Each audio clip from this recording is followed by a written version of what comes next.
ህይወት በቅስፈት የምትለወጥ መሆኗ ቢታመንም እንዲህ በአይነት ጥቅሻ አፍታ ተስፋ ሲመክን ሁሉ እንዳልነበር ሲሆን መመልከት ግን ሰው መሆንን የሚያስጠላ ክፉ ስሜት ይፈጥራል። ማለዳ በሰላም የወጡ ለነገ ብዙ እቅድ የነበራቸው ወገኖች ዛሬ በድን አካላቸው ከመሬት በታች ሲውል ሀዘኑ መሪር ነው። በትናንትናው ዕለት የተሰማው ልብ ሰባሪ ዜናም መላውን ህዝብ በድቅድቅ የሀዘን ጨለማ ውስጥ ጥሎታል። በአንድ በኩል በድንገተኛ አደጋ የረገፉ ውድ ህይወቶች፣ በሌላ በኩል ደግሞ በውስጥ ስብራትና በጭንቀት ማዕበል የተነጠቀች ወጣት እናት ታሪክ። በአንድ ቅስፈት የሚፈጠር መዘናጋት ወይም ያልታሰበ አደጋ የ12 ሰዎች ህይወትን በአንድ ጀንበር መቅጠፉ የተሰማበት ዜና ከፍተኛ ድንጋጤን ፈጥሯል። ከሶማሌ ክልል የተሰማው አሰቃቂ መርዶም መላውን ህዝብ አስደንግጧል። ማለዳ በሰላም ለስራና ለተለያዩ ጉዳዮች ከቤታቸው የወጡ ወገኖች ምሽት ላይ ወደ ቤታቸው መመለስ አልቻሉም። የቀን ክፉ ካሰቡበት ሳይደርሱ የወጠኑትን ሳያሳኩ ከመንገድ እንዲቀሩ ያደረጋቸውን አደጋ ደግሶ ከመንገድ ይጠብቃቸው ኖሮ በርካቶች ለሞት ብዙዎች ለጉዳት ተዳርገዋል። አንድ ባለ 3 እግር ተሽከርካሪ ባጃጅና አንድ አይሱዚ የጭነት መኪና መካከል በተፈጠረው አሰቃቂ ግጭት ካቀዱበት ለመድረስ ተመኝተው ከቤቱ የወጡ ንጹሃን ወደ ሞት ተሸኝተዋል። በተሽከርካሪዎቹ መካከል የተፈጠረው ግጭት ከፍተኛ በመሆኑ የአደጋው ስፋት እጅግ የበረታ መሆኑም ተነግሯል። በዚህ ከባድ ግጭት ምክንያት በቦታው የነበሩ የ12 ንጹሃን ወገኖች ህይወት ወዲያውኑ ሲያልፍ በሌሎች ላይ ቀላልና ከባድ የአካል ጉዳት መድረሱም ተገልጿል። አደጋው የደረሰበትን መኪና ፍርስራሽ የተመለከተ ማንኛውም ሰው የክስተቱን አስፈሪነትና በቦታው የነበረውን ስቃይ በቀላሉ መረዳት የሚችልም ሆኗል። ይህንን አስደንጋጭ መርዶ ተከትሎም የሶማሌ ክልል ርዕሰ መስተዳድር አቶ ሙስጠፋ መሐመድና ምክትል ርዕሰ መስተዳድር አቶ ኢብራሂም ኡስማን የተሰማቸውን መሪርና ጥልቅ ሐዘን ገልጸዋል። ለመሆኑ ይህ ክፉ አጋጣሚ እንዴት ተፈጠረ? ከአደጋው አስቀድሞ የነበረው ሁኔታስ ምን ይመስላል? አደጋው ያደረሰው ከባድ ጉዳትስ? ሁሉንም በዝርዝር እንነግራችኋለን። በሌላ በኩል ከፍተኛ ድንጋጤና ጥያቄን ስለፈጠረው ራሷን ስላጠፋችው እናት ታሪክ እንነግራችኋለን። ህይወት አንዳንዴ ልንሸከመው ከምንችለው በላይ ከባድ ጨለማና ተስፋ አስቆራጭ መስላ ልትታየን ትችላለች።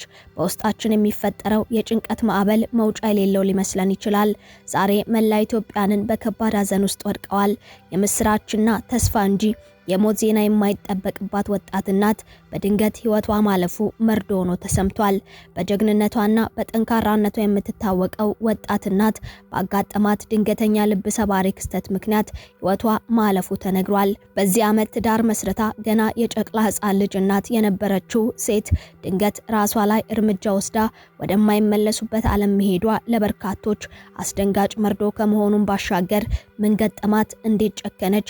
ራሷ ላይ እንድትወስን ያደረጋት ነገር ምንድነው? የሚሉ መልስ የሚሹ ጥያቄዎችን በከበደ ሐዘን ውስጥ ሆነው እየጠየቁ ይገኛል።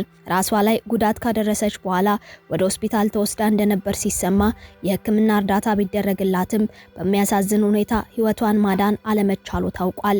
ይህች ወጣት እናት ገና አቅፋ ስላልጠገበችው ልጇ ስትል ያላሳለፈችው ጨለማ ምን ይሆን? ምንስ እንዲህ አይነት ከባድ ውሳኔ ላይ ያደረሳት የሚለው የእያንዳንዱ ጥያቄ ሆኗል። ህይወት በችግር የተሞላች ቢሆንም የማያልፍ የሚመስሉ ችግሮች ሲመጡ ማምለጫ መንገዱ መውጫው ቀዳዳ ይጠፋልና ይህች ወጣት እናት ባሳዛኝ ሁኔታ ራሷን ማጥፋቷ ታውቋል። ለመሆኑ ይችን ጠንካራ እናት የገጠማት የህይወት ፈተና ምንድነው? ያልጠገበችውን ጨቅላ ህፃን ጥላ እንድትሄድ ያስጨከናት መራር እውነትስ? ሁሉንም ከዝርዝር መረጃው ተሰሙታላችሁ። ሰላም ጤና ይስጥልን ውድ የአማርያ ቲዩብ ቤተሰቦች እንደምን ቆይታችኋል? በዛሬው መሰናዶ በርካቶችን ወደ ሞት ስለሸኘው አሰቃቂ አደጋና ራሷን ስላጠፋችው ወጣት እናት የተሰሙ መረጃዎችን ወደ እናንተ እናደርሳለን። ቻናሉን ሰብስክራይብ፣ ቪዲዮን ላይክ እና ሼር በማድረግ አብራችሁን ቆዩ። በአንድ ቅስፈት የሚፈጠር መዘናጋት ወይም ያልታሰበ አደጋ የ12 ሰዎችን ህይወት በአንድ ጀንበር ሊቀጥፍ ይችላል። ከሶማሌ ክልል የተሰማው አሰቃቂ መርዶ መላውን ሀገራችንን በሐዘን ድቅድቅ ጨለማ ውስጥ ጥሎታል። ይህ አሳዛኝ ክስተት የተፈጠረው በሶማሌ ክልል ፋፈን ዞን በሚገኘው ቀብሪ በያ ወረዳ ነው። በመንገድ ላይ ይጓዝ የነበረ አንድ ባለ 3 እግር ተሽከርካሪ ወይም ባጃጅ ኮር 3 የሆነ የጭነት መኪና ጋር ፊት ለፊት በከፍተኛ ፍጥነት ይጋጫሉ። አደጋው እጅግ አሰቃቂና የበረታም ነበር። በግጭቱ ሳቢያ በአንድ ጀንበር በቅስፈት የ12 ተጎኖቻችን ህይወት ታሪክ እዛው መንገድ ላይ አብቅቷል። በተጨማሪም 3 ሰዎች ላይ ቀላልና ከባድ የሆነ የጽኑ አካል ጉዳት ደርሶባቸዋል። አደጋው እንደተሰማም የክልሉ ከፍተኛ አመራሮች፣ የጸጥታ አካላትና የአካባቢው ነዋሪዎች ወደ ስፍራው በፍጥነት ይደርሳሉ። መላው የቀብሪ በያ ወረዳ ህዝብ በድንጋጤና በልቅሶ ተውጧል።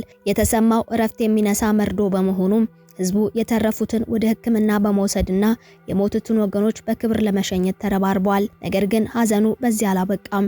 የሰው ልጅ አእምሮ ሊቀበለው ከሚችለው በላይ የሆነ ሁለተኛ አደጋ ተከስቷል።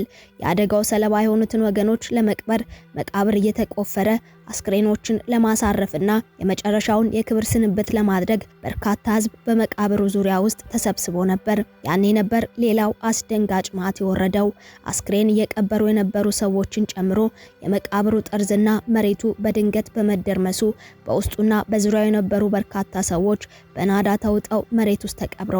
ለቅሶው ወደ ሌላ ለቅሶ፣ ቀባሪው ወደ ተቀባሪነት የተቀየረበትን ያን ቅስፈት እጅግ የሚዘገንን ነበር። በአሁኑ ሰዓት በመቃብሩ ናዳ ውስጥ የተከደኑትን ወገኖች ህይወት ለማትረፍ የአካባቢው ነዋሪዎችና የጸጥታ አካላት እጅ ለእጅ ተያይዘው በከፍተኛ ጩኸትና መረባረብ ፍለጋ እያደረጉ ይገኛል። የሶማሌ ክልል ርዕሰ መስተዳደር አቶ ሙስጠፋ መሐመድና ምክትል ርዕሰ መስተዳደሩ አቶ ኢብራሂም ኡስማንም በአደጋው ስፍራ በአካል ተገኝተው የነፍስ አድን ስራውንና ሁኔታውን በቅርበት እየተከታተሉ ይገኛል። የክልሉ አመራሮች ባስተላለፉት የሀዘን መግለጫም በአደጋው ህይወታቸውን ላጡ ወገኖች የተሰማቸውን ጥልቅና መሪር ሀዘን ገልጸው ለተጎጂ ቤተሰቦች መጽናናትን፣ በሕክምና ላይ ያሉት ደግሞ ፈጣን ማገገምን ተመኝተዋል።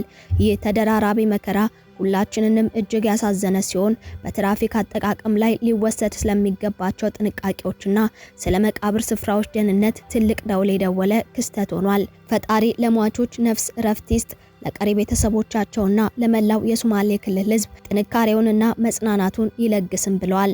እኛም ለሟቾች ነፍስ ይማር፣ ለቤተሰቦቻቸው መጽናናትን እየተመኘን ወደ ሌላኛው መረጃችን እናመራለን። ህይወት አንዳንዴ ልንሸከመው ከምንችለው በላይ ከባድ ጨለማና ተስፋ አስቆራጭ መስላ ልትታየን ትችላለች። በውስጣችን የሚፈጠረው የጭንቀት ማዕበል መውጫ የሌለው ሊመስለን ይችላል። ዛሬ መላው የትግራይ ህዝብና ኢትዮጵያንን በከባድ ሀዘን ውስጥ ወድቀዋል። የብስራችንና ተስፋ እንጂ የሞት ዜና የማይጠበቅባት ወጣት እናት በድንገት ህይወቷ ማለፉ መርዶ ሆኖ ተሰምቷል። በትግራይ ክልል ዳጋ አርቢ ከተማ ነዋሪዎች ዘንድ በጠንካራነቷ በጀግንነቷና በማህበራዊ ህይወት ተሳትፏ የምትታወቀው ወጣት እናት ታጋይ ብርክቲ የማያውቃት የለም። እርሷ የብዙዎችን ተስፋ የምታለመልም ለነገ መልካም ቀን የምትተጋ ብሩ ሴት ነበረች። በቅርቡም በትዳር ህይወት ተሳስራ በጉጉት ትጠብቀው የነበረውን የልጇን መወለድ አይታ ገና የጨቅላ ህፃን እናት ለመሆን የበቃችበት ወቅት ነበር። ነገር ግን ከዚህ ሁሉ ደስታ በስተጀርባ ምን ተደብቆ ነበር? በማህበራዊ ሚዲያ ላይ የወጡ መረጃዎችና የቅርብ ምንጮች እንዳመለከቱት ይህች ወጣት እናት በገዛ ቤቷ ውስጥ በጽኑ ተዘግታ በራሷ ላይ በወሰደችው አስደንጋጭ እርምጃ ምክንያት ህይወቷ አልፏል። ምንም እንኳን በወቅቱ ወደ ቅድስት ማርያም ሆስፒታል በአስቸኳይ ተወስዳ የህክምና እርዳታ ቢደረግላትም በሚያሳዝን ሁኔታ የህይወቷን ክር መታደግ አልተቻለም። ይህ ዜና ዳጋ አርቢን ብቻ ሳይሆን መላውን የትግራይ ህዝብ በድንጋጤና በሀዘን ውስጥ ጥሎታል። እንዴት ገና የሳምንት እድሜ ያለውን ጨቅላ ልጇን ጥላ ለመሄድ ወሰነች? ምን አይነት ከባድ የውስጥ ስብራትና ጨለማ ገጠማት? የሚሉ ጥያቄዎች በብዙዎች አይምሮ ውስጥ እየተመላለሰ ይገኛል። ሐምሌ 10 ቀን 2018 ዓ.ም በቅዱስ ጊዮርጊስ ቤተክርስቲያን የቀብር ስነ ስርዓቷ ሲፈጸም የታደመው ህዝብ ሁሉ እንባውን መክታት አልቻለም። አንዳንዴ በውጫዊ ገጽታቸው በጣም ደስተኛና ጠንካራ የሚመስሉ ሰዎች በውስጣቸው ሊቋቋሙት የማይችሉ ከባድ የጭንቀት ማዕበልና ድብርት እንዲሁም ስቃይ ሊኖርባቸው ይችላል። በተለይም እናቶች ከወሊድ በኋላ በሚያጋጥማቸው የሆርሞን መዛባትና የስነ ልቦና ጫና ምክንያት ለከፍተኛ ጭንቀት ሊጋለጡ እንደሚችሉ የህክምና ባለሙያዎች ደጋግመው ሲናገሩ ይደመጣል። የብርክቲ ህልፈት የሚያስተምረውም ትልቁም ነገር ማንም ሰው ብቻውን መሆን እንደሌለበት ነው። ችግሮች ሁሉ ጊዜያዊ ናቸው።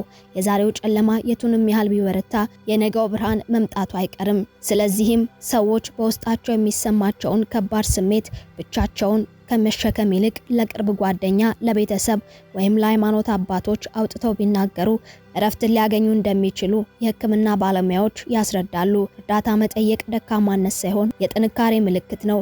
ምናልባትም ይህች እናት እየተሰማት ስላለው ነገር በህይወቷም ስለገጠማት ፈተና ለሰው አውርታ ቢሆን መፍትሄ ይፈለግላት ይሆን ነበር።